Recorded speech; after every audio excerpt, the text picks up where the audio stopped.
Балам, алма сатып алсаңшы, осы жақтың алмасы, уланбаған алма. Бұл сөздер Асылжанның тоқтап бұрылуына себеп болды. Балалық шағында әжесі әрдайым осылай айтатын.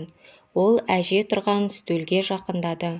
Алма үйіндісі бар кемпір жанданып, тез-тез сөйлей бастады. Бұл өз бақшамның алмасы, құрамына ештеңе егілмеген. Биыл алма бұрынғыға қарағанда аз шықты. Бұл дүкеннің алмасы сияқты үлкен болмағанына мән берме. Олар сатуға шетелден әкеледі. Қайдан әкелгенін Құдай білсін. Іші толған химия. Бұл біздің өзіміздің жергілікті алма. Оның қолдары алманы тез-тез сұрыптап, сатып алушыға алмаларды барлық жағынан көрсетті. Иісін айтсаңшы, қандай керемет.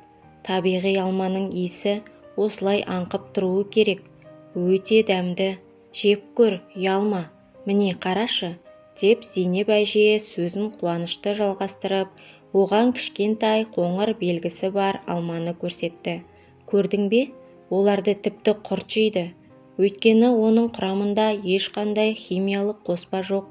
Асылжан бұл сөздерден кейін еріксіз күлді.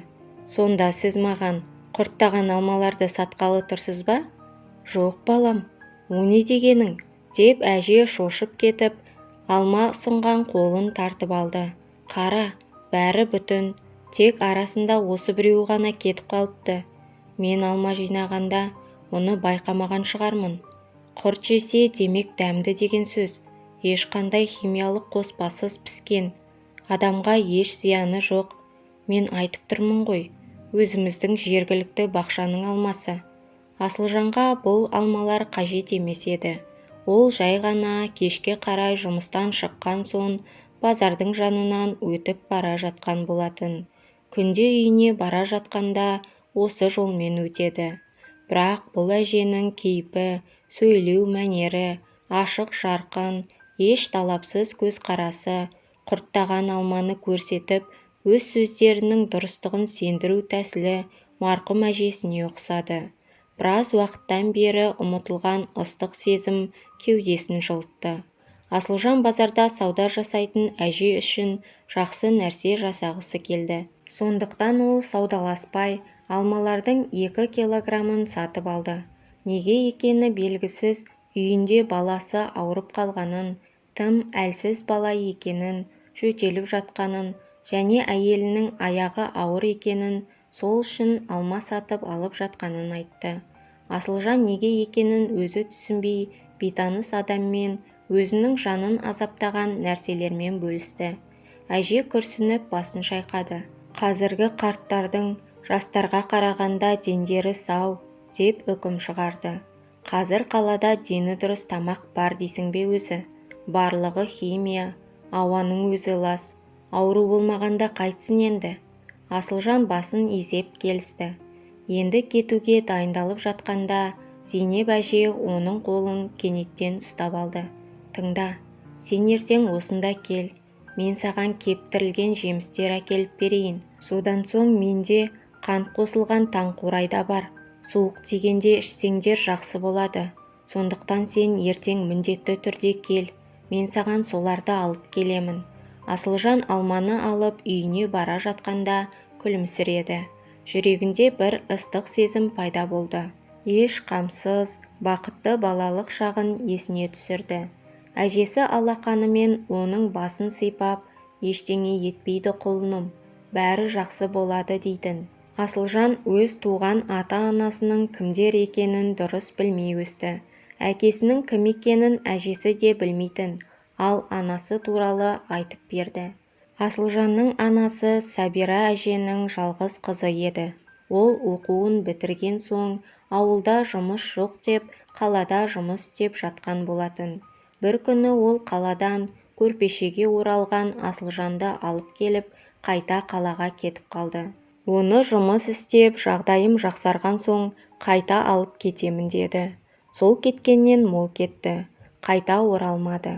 Бір күні қызының қайтыс болғаны туралы хабар келді. Асылжан әжесін қатты жақсы көрді. Әжесі қыстың қаһарлы кештерінде қатты күрсініп, қызын есіне алып, Немересінің басын кеудесіне қысып отырып, маңдайынан сүйгенде Асылжан әжесіне былай дейтін: «Жыламашы әже, мен өскенде сені ешқашан тастап кетпеймін. Әрқашан сізбен бірге тұратын боламын. Сіз маған сенесіз бе?» «Әрине сенемін, құлыным менің, сенемін», деп әжесі көзіне жас алып күлетін. Құрметті тыңдарман, менің видеоларымды 74% адамдар каналға тіркелмей көреді екен. Өтінемін, еңбегімді бағалаңыз. Каналға тіркеліп, әңгімені соңына дейін тыңдаңыздар. Тілі жоғалған ұлттың өзі де жоғалады. Қазақша каналдардың көбеюіне өз үлесіңізді қосыңыз. Сабира әжесі Асылжан 12 жасқа толғанда қайтыс болды. Содан соң Асылжанды балалар үйіне алып кетті. Сол кезде әжесінің туыстары келіп, үйді сатып, ақшасын бөліп алды. Осы уақытқа дейін Асылжан бұл өмірде әжесінен басқа туыстары жоқ деп ойлаған болатын. Мұра туралы сөз болғанда көптеген үміткерлер пайда бола кетті. Балалар үйінің қандай болатынын айтудың қажеті жоқ. Ал тұрмаған адамдар бәрібір түсінбейді. Бірақ Асылжанның сағы сынған жоқ. Жаман жолға түсіп кетпеді. Оқуын оқыды, әскерге барып келіп жұмысқа тұрды. Бірақ оның қыздардан ғана жолы болмады. Асылжан өзі ұзын бойлы, ірі денелі, сымбатты жігіт болғанымен, оның жетім екенін білген соң, танысқан қыздар онымен араласпай кететін. Содан соң осыдан 5 жыл бұрын ол супермаркетте Дамирамен кездесіп қалғанда жақын адамын кездестіргендей қатты қуанды. Олар балалар үйінде бірге тәрбиеленген. Дамира да оны көргеніне қуанышты болды. Содан соң олар 6 айдан кейін отбасын құрды. Қазір олардың бір ұлдары бар. Енді жақында дүниеге келетін қыздарын асыға күтіп жүр. Жалпы қазір олардың жағдайлары жақсы. «Дамира, мен сендерге базардан үйдің алмасын сатып әкелдім», деп пакетті әйеліне берді. Балалар үйінде өскен Дамира оған онша мән бермеді. Ол алмаларды жуып, үлкен табаққа салып үстелге қойды. Жарты сағаттан кейін бөлмеден алманың хош иісі аңқып тұрды. «Мәссаған, қандай дәмді алма? Иісі дегенің аңқып тұр», деп Дамира ұлы екеуі жеп отырды. «Мен саған айттым ғой, үйдің алмасы деп», деді Асылжан. Сол күні түнде оның түсіне әжесі кірді. Ол күлімсіреп, оның басынан сипап, бірдеңелерді айтты. Бірақ Асылжан марқұм әжесінің не айтқанын нақты түсіне алмады. Бірақ бұл маңызды емес еді. Ол әжесінің жақсы нәрсе айтқанын біледі. Ол жайма шуақ, бақытты балалық шағына қайта оралғандай сезімде болды. Бір кезде сағаттың қоңырауы шырылдап, оны ұйқысынан оятып жіберді. Күні бойы жұмыста Асылжан өзін жайсыз сезінді. Ол бір нәрсеге алаңдап тұрғандай болды. Тамағына өксік тығылып, бойын бір түсініксіз, сағыныш сезімі жаулап алды. Жұмыстан үйіне кетіп бара жатқанда, ол базарда алма сатып отыратын әжені қайтадан көргісі келді. Зейнеп әже аулада жүріп қатты күрсінді. Көзінен аққан жасын сүртті. Оның үлкен ұлы баяғыда қызметтік міндеттерін атқару барысында қайтыс болды. Ол өрт сөндіруші болып жұмыс істеген еді. Ол тіпті үйленіп үлгермеді. Ал кіші қызы сұлу әрі ақылды болып бойжетті. Ол Астанадағы институтта оқып жүргенде шетел азаматына тұрмысқа шығып, кейін күйеуінің еліне көшіп кетті. Марқұм күйеуі қызының бұл ісіне ұзақ уақыт бойы ашуланып жүрді. Ол кейде қызын енді ешқашан көре алмайтын болдым деп жылайтын. Қолдан келетін басқа қайран бар ма? Қыз жат жұрттық деген. Елде тұрғанымен де күйеуі, қайын жұрты жақсы адамдар болса ғана өз ата-анасына қарайласады. Бәрі күйеуі айтқандай болды. Ол қызын көре алмай дүниеден өтті. Сол кезде қызы келіп кетті. Зейнеп әженің жағдайы марқұм күйеуі тірі болған кезде кішкене жақсы еді. Енді міне, Оның өмірден өткеніне 2 жыл болды. Енді оның жүрегіндегі жарық сөнгендей. Ол енді өмір сүруді қаламады. Құдайдан тез арада өзінің жанын алуды сұрады. Кеше базарда одан алма сатып алған жас жігіт оның ойынан кетпеді. Оны танымайтын болса да, бірақ онымен қалай жақсы сөйлесті. Оны өзіне жақын тартты. Ол оның жанарынан бір нәрсені байқады. Жасырынған сағыныш сезімі. Ол оны бірден сезді. Содан соң оның бірден аналық сезімі іске қосылды. Ертең осында кел, мен саған кептірілген жемістер әкеліп беремін. Қант қосылған таңқурай да бар. Мен саған әкеліп беремін, бірақ сен ертең міндетті түрде кел деді. Енді ол газетке таңқурай салынған банканы орап жатқанда еріксіз күлімсіреп, бұл жігітпен оның отбасы үшін тағы не апарсам болады деп ойлады. Мен оны қуантқым келеді. Тағы да кешегідей аздап сөйлессек жақсы болар еді. Кеше тұрған базардағы Зейнеп әженің орны бүгін бос болмады. Сондықтан ол жақын жерде көрші қатардағы орында тұрды. Алманы алдына әдемілеп жинағаннан кейін ол бар назарын өтіп бара жатқан адамдарға аударды. Ол жігіт оны көрмей өтіп кете ме деп уайымдады. Кешке қарай адамдар жұмыстарынан шыға бастады. Мен де бір ақымақпын ғой. Ол бір танымайтын, көшеден көрген кемпірдің айтқанына сеніп келеді деп ойлайсың ба? Деп өз-өзімен ұрысып, қобалжып, бірақ сонда да жолға қарайлап, таныс адамының бейнесін іздеп тұрды. Асылжан әженің кешегі айтқан сөздеріне онша мән бермеді. Бұл базардағы адамдар заттарын сату үшін не айтпайды дейсің деп ойлады. Бірақ ол шынымен мені күтсе ше. Ол тәжірибелі саудагерге ұқсамайды. Тіпті алманың құртын көрсетті. Алмасын сату үшін ойлап тапқанын қарашы, деп ол әженің жүзін елестетіп бір күліп алды. Әй, онда тұрған не бар? Бәрібір базардың жанынан өтемін ғой, қарай салайын. Мүмкін сол жерде тұрған шығар, деп ойлап Асылжан базарға қарай бұрылды. Кеше алма сатып тұрған әже тұрған қатарға қарай жүрді. Бірақ ол кісі орнында болмады. Ақымақпын ғой мен, кішкентай бала сияқты танымайтын біреудің айтқанына сеніп қалдым. Кеше әйеліме таңқурай тосабы туралы айтып мақтанбағаным қайта жақсы болды, деп ойлады. Оның көңіл күйі бірден түсіп, қадамын тездетіп кетіп бара жатты. Бір кезде, балам, тоқтай тұр, мен осындамын, деп айғайлаған дауысты естіді. Асылжан артына қарағанда кешегі әженің оған қарай асығып келе жатқанын көрді. Ол оның шынтағынан қуана ұстап алып артқа қарай тартты. Менің кешегі тұрған орным бос болмаған соң, мен бүгін басқа жерге тұрдым. Сені жіберіп аламын ба деп қорықтым. Сен келмей қаласың ба деп ойладым. Мен бәрін әкелдім. Бірақ базардағы бір кемпірдің айтқанына сенбейтін шығар дегенмін, деп Зейнеп әже сөйлей жөнелді.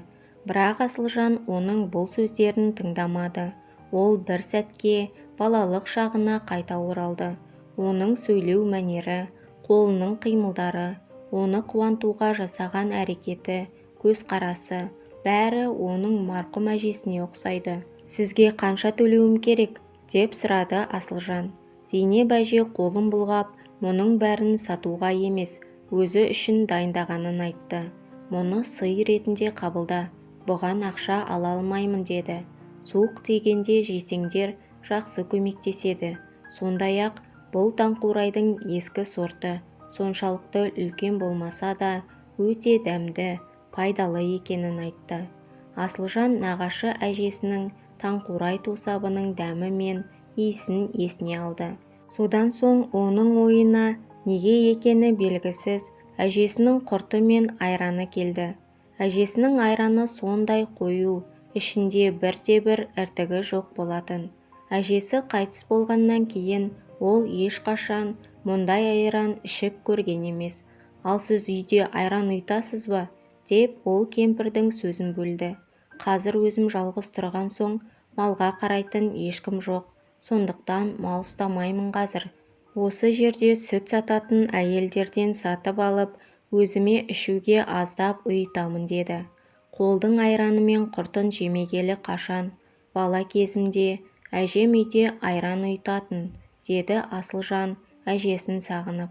Балам, ертең сенбі ғой, демалыс.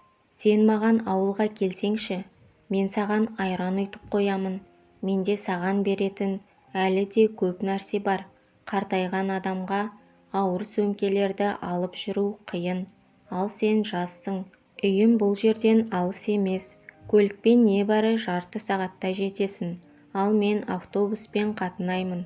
Бала-шағаңды да ала кел, жарай ма? Асылжан отбасымен барды. Айран үшін емес әрине, балалық шағында жетіспеген жылулық үшін. Зейнеп әже базардан кетер алдында дүкендерге соқты. Қызым, мынау печеньелерің қашанғы? Қатып қалған емес пе? Деп Зейнеп әже сатушы қыздан екінші рет алаңдап сұрады. Мен сізге айттым ғой, кеше әкелдім. Құдай-ау, кішкентай бала сияқтысыз, деп жауап берді сатушы қыз. Маған ертең балаларым мен немерелерім бірге келеді, сондықтан сұрап жатырмын. Маған біреуін берші, көрейін. Қараңдар, бұл кемпір ақылынан адасқан сияқты, деп кезекте тұрған таныс әйелдер бір-бірімен күбірлесіп, оны өсектеп жатты. Танымайтын біреулерді үйіне шақырғаны несі? Сосын олар оның мойнына мініп алады. Ой, айтпа, қазір адамдарға сенуге болмайды. Бейтаныс адамдар басыңнан бір беріп, үйін тартып алса қайтеді? Оның үйі жақсы салынған, марқұм күйеуі шебер кісі болды ғой. Мен оған қанша рет айттым, тыңдамайды. Печеньең жақсы екен, маған 1 кило өлшеп берші. Әйтеуір болдың-ау, арамтамақтарды тамақтандырып жүр енді, деді артында тұрған әйелдердің біреуі. Зейнеп әже дүкеннен шығып бара жатып күлді. Олар не дейді өздері? Өздерінің қолдарынан өсек айтқаннан басқа бірдеңе келеді ме өзі? Туған, тумаған, олардың не айырмашылығы бар? Ал қайда сол туған балаларым? Осы жылдар ішінде олар мені есіне алды ма? Деп ойлады Зейнеп әже. Ол Асылжанды өзіне жақын тартты. Асылжан, ертеңге дейін неге күтеміз? Мен сен айтқан бойда барлық заттарымызды жинап қойдым. Ол кісіге сыйлықты алдым. Зейнеп әже ендігі үйіне кетіп қалмаса, оны да жолдан алып кетейік. Қазір бара берейікші, деді әйелі Асылжанға. Әке, менің әжем бар ма? Онда әжеме барайықшы, деді ұлы жылап. Асылжан оларға қарап күлімсіреп, қолын бұлғады. Кеттік онда. Зейнеп әже үйіне кетіп қалмай тұрғанда барайық. Үшеуі машинаға мініп алып, базардың жанына жақындап қалғанда Зейнеп әжені көрді. Қолында ауыр сөмкелері бар, өзі жылап келеді. Ол Асылжанды көргенде қуанып кетті. Барлығы ауылдағы Зейнеп әженің үйіне барды. Әже оларға жапқан неше түрлі салаттарын ашып, тосаптармен шай берді. Содан соң оларға өз өмірі туралы айтып, фото суреттерін көрсетіп отырды. Бір кезде марқұм ұлым тірі болғанда осы қызға үйленемін деп еді. Оны қалыңдығым деп таныстырып, бірнеше рет үйге алып келгенін айтты. Ұлы қайтқан соң ол қыздың да қайтыс болғанын естігенін айтып, бір қыздың суретін көрсеткенде, оны көрген Асылжан өз көзіне өзі сенбеді. Ол оның анасының суреті еді. Сонда бұл Зейнеп әже өзінің туған әжесі болып шыққаны ма? Ол әжесін кездестірген тағдырына риза болды. Арада 1 ай уақыт өтті. Асылжанның әйелі Дамира аман-есен қыз баланы дүниеге әкелді. Зейнеп әже ауруханаға бармай үйде қалды. Олар келгенше ет асып, дәмді тамақтарын дайындап, қуанып күтіп отыр. Асылжан әжесін жалғыз қалдырмас үшін енді ауылға көшіп келе жатыр. Ұлы терезеге қарап, анашым, ананы қара, мынаны қара, деп қызық көріп отыр. Асылжан мен әйелі баласына қарап, сүйсініп күлімдеп келеді. Бұл өмірде бар тәтті дәмдісін сенің алдыңа тосып, әрқашан сені күтіп отыратын әжеңнің болғаны қандай жақсы. Соңы. Құрметті тыңдарман, егер әңгіме ұнаған болса, лайк басып, каналға тіркелмеген болсаңыз, тіркелуіңізді сұраймын. Және де әңгіме тыңдағанды жақсы көретін таныстарыңызбен бөлісіп қойыңыздар. Мені қолдайтын әр оқырманыма мың алғыс.